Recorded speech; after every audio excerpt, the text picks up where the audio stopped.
Hey guys, this is Austin, and today I'm here with the top 5 coolest new gaming tech from GDC this year.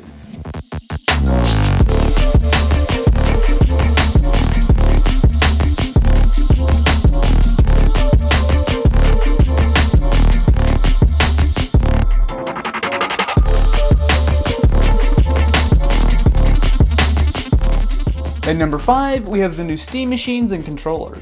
While it'll be just a little while before we see Steam machines start popping up in the wild, Valve was showing off the latest version of their controller at GDC. This time they've dropped the touchscreen in favor of a D-pad and standard Xbox-like buttons. They work well enough, although the position is a little weird due to the touchpads. Speaking of, this is a very different controller than what you're probably used to. Built in are what are essentially two click pads that work similarly to a trackpad. You just swipe instead of pushing a stick, and for the most part it works. That said, it definitely takes some getting used to. So there's a bit of feedback when you swipe on the pads, almost a little bit like rolling a ball in an arcade cabinet. While I won't be playing Titanfall with this Steam controller anytime soon, you will be seeing Steam machines before much longer. At the show, Valve had their own custom boxes that they sent to beta testers, with a seriously overkill GTX 780 inside. There was also a much more reasonable Intel Iris Pro box from Gigabyte, which is much more like the Steam machines that you'll be seeing at launch.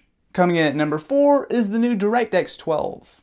If you're not a game developer, a new DirectX might not be the most exciting thing in the world, but it's actually a fairly big deal.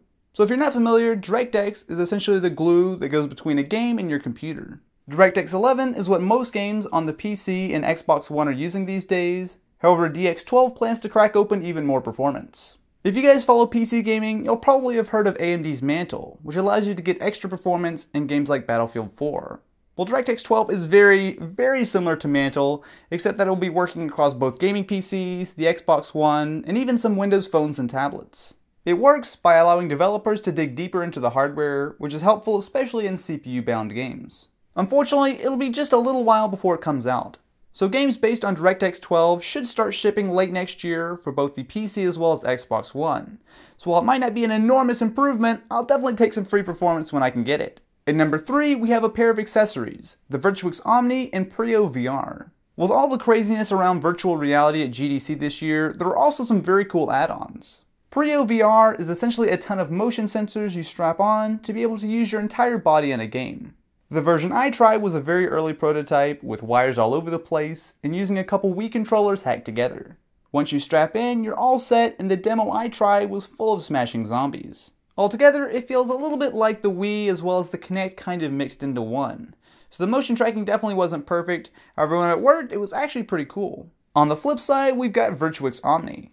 The best way to describe it would be a stationary treadmill that translates your movements into the game. Put on the special low friction shoes and buckle yourself into the harness and you're ready to go. They had a couple demos, but the best one was with Oculus and a gun accessory, which makes you run on the Omni to move in the game. While I definitely wouldn't be playing Fallout 3 on the Omni, it's a very cool concept, and if they're able to figure out a way to make it a little bit smaller so it doesn't take up half your room, it could be very cool. At number 2, we have the new Oculus Rift Development Kit 2.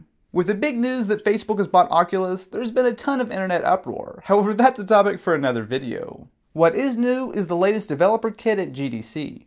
Based on the Crystal Cove prototype I did a video on back at CES, this latest Oculus pairs an OLED 1080p screen inside the headset to deliver the best VR experience yet.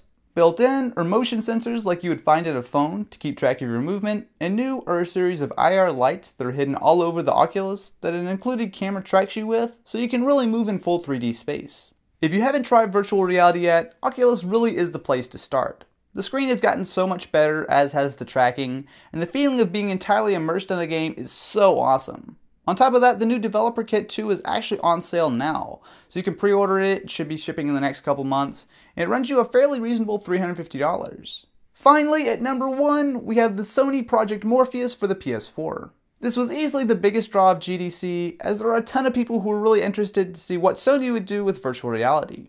The line to try it wrapped around the booth the second the show floor opened, and for good reason. One look at Morpheus and it looks like someone chopped the Daft Punk helmet up, and it kind of works. Admittedly, it's way bigger than the Oculus or even the pictures show, but once you put it on, you'll find it's pretty impressive. It's also featuring a 1080p screen, which looks good, although not quite up to the Oculus, but then again, Morpheus is a very early prototype. One of the big advantages of Sony is that they have all kinds of tech that they can pick up right off the shelf. With a standard PlayStation camera, the PS4 is able to track your motion thanks to the bright LEDs on the headset. The light bar inside the PS4 controller can also be used depending on the game, and they also had a demo with the PlayStation Move, which works decently, but is about the nerdiest thing I've ever seen. Right now, Morpheus is connected via a couple cables, however Sony said they'd like to actually make it wireless by the time it ships.